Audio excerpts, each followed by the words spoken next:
இன்றைக்கு இந்த தேர்தல் காலங்களில் ஏற்படுகின்ற மிகப்பெரிய ஒரு குழப்பம்தான் எங்களுக்கு மத்தியில் இருக்கக்கூடிய ஒற்றுமைகள் சிதறடிக்கப்படுகின்றது.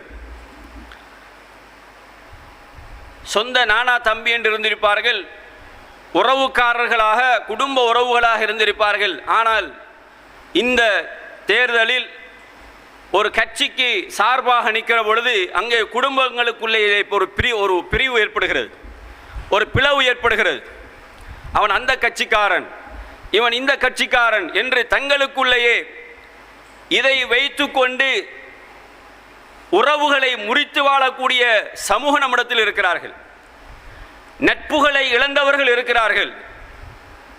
இந்த சாதாரண ஒரு குறுகிய காலத்தில் வருகின்ற சுகபோகங்களுக்காக தங்களுக்கு மத்தியிலே சண்டை பிடித்துக் கொண்டு பிரிவுகளை ஏற்படுத்தி கொண்டிருக்கக்கூடிய ஒரு நிலைமையை பார்க்கிறோம் என்று சொன்னால், கண்ணியமானவர்களே, உண்மையில் நாங்கள் இஸ்லாத்தினுடைய அடிப்படைகளை உணராத ஒரு சமூகம் என்ற ஒரு நிலைக்குத்தான் நாம் தள்ளப்படுவோம். ஆகவே இந்த காலகட்டங்களில் மிக கவனமாக நாங்கள் எல்லோரும் செயல்பட வேண்டியிருக்கிறது. இந்த நாட்டிலே ஒரு சிட்டிசன் உரிமையோடு வாழக்கூடிய, இந்த நாட்டுடையவன் என்கின்ற அந்த உரிமையை பெற்ற எங்களுக்கு ஒரு ரைட்ஸ் இருக்கிறது.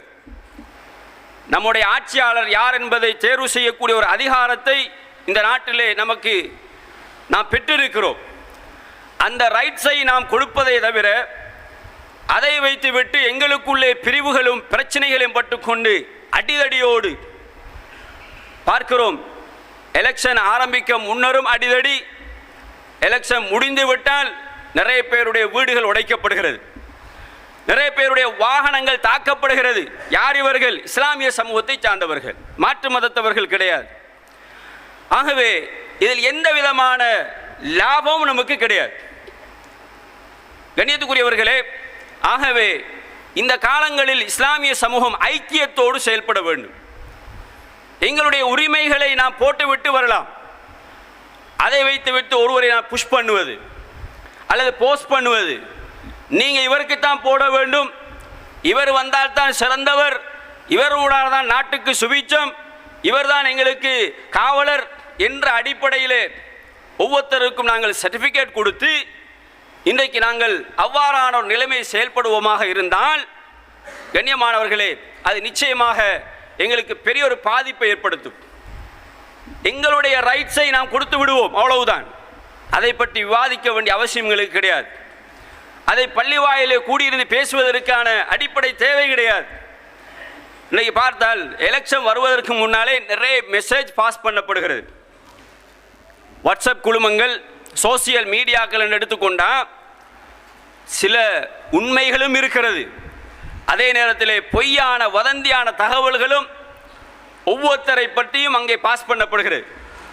இதை பிடிச்சு கொண்டு சிலாக்கள் என்ன செய்கிறது? பாருங்க, இவன் இப்படியாம், அவன் அப்படியாம், இவனால் முஸ்லீம் சமூகத்துக்கு பிரச்சனை என்றெல்லாம் ஒவ்வொருத்தரும் ஒவ்வொரு வகையான சிந்தனைகளோடு தங்களுக்குள்ளே முரண்பட்டு கொண்டிருக்கிறார்கள். மாற்று மதத்தவர்களுக்கு அது ஒரு பிரச்சனை கிடையாது, வெளியில் இருக்கக்கூடிய சமூகத்துக்கு அது ஒரு பிரச்சனை கிடையாது. கண்ணியமானவர்களே, இன்றைக்கு நாங்கள் எங்களுக்குள்ளே இவ்வாறான சிக்கல்களோடு பிரச்சனையோடும் இருக்கிறோம் என்றால் இது ஒரு பெரிய குர்ஆன் ஹதீஸ் அல்ல தூக்கி பிடிப்பதற்கு. இதிலே அசத்தியம் சத்தியம் என்று பார்ப்பதற்கான அளவுகோல் கிடையாது. கண்ணியமான இஸ்லாமிய சகோதரர்களே, பொதுவாக ஜனநாயகம் என்று சொல்வது மக்களுக்காக மக்களால் தேர்வு செய்யப்படுகிற ஒரு ஆட்சியாளரை உருவாக்கக்கூடிய ஒரு கொள்கை தான் ஜனநாயகம். இது இஸ்லாமிய அடிப்படைகளோடு முரண்படக்கூடிய ஒன்று. சட்டம் இயற்றுகின்ற அதிகாரம் அல்லாஹு தஆலா அது இறைவனுக்குரியது நாம் நம்பி இருக்கிறோம். ஆகவே இந்த சட்டம் மேற்கு ஐரோப்பாவுடைய ஒரு தத்துவமே தவிர ஜனநாயகம் என்பது மார்க்கம் கிடையாது. ஆகவே இதற்கு நாம் அடித்துக்கொண்டும் பிடித்துக்கொண்டும் பிரிவினைகள் ஏற்படுத்திவிடக் கூடாது என்கிற ஒரு அறிவை நாம் பெற்றுக்கொள்ள வேண்டும். உரிமை இருக்கிறது, ஒவ்வொருத்தருக்கும் எனக்கு உரிமை இருக்கிற இந்த நாட்டிலே. நான் யாரை தெரிவு செய்யணும் என்ற அந்த அறிவும் எனக்கு இருக்கிறது. அந்த உரிமையை நாங்கள் போட்டுவிட்டு வந்து அமைதியாக இருக்க வேண்டும் என்கிற முதலாவது அடிப்படை நாம் புரிந்து கொள்ள வேண்டும். இல்லை என்றால் எங்களுடைய சமூகத்துக்கு மத்தியிலே நாங்கள் துண்டாடப்பட்டு எங்களுக்குள்ளே பல பிரிவுகளை ஏற்படுத்தி கொண்டு போக வேண்டிய ஒரு நிலைமை ஏற்படும்.